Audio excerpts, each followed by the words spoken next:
అవును రేపు భోగి కదా. రేపు ఉదయాన్నే 3 గంటలకల్లా లేచి భోగి మంట వేయాలరా. మనకెందుకులే సాయిబాబా అవన్నీ. రే ఏంట్రా అలా మాట్లాడుతున్నావు? అసలు భోగి పండుగ అంటే ఏంటో తెలుసా? అసలు సంక్రాంతి అంటే ఏంటో తెలుసా నీకు? అదే ఉదయాన్నే లెగుద్దాం తగలదాం. A few moments later.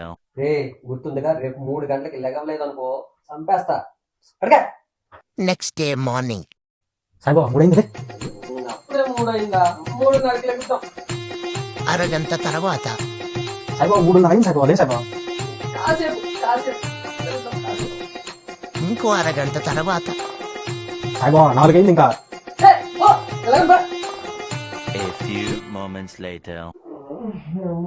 Time 5 అయి ఉంటది, ఇప్పుడు నైట్ అయిపోయింది. రే లేరా, వెళ్ళి భోగి మంట వేద్దాం.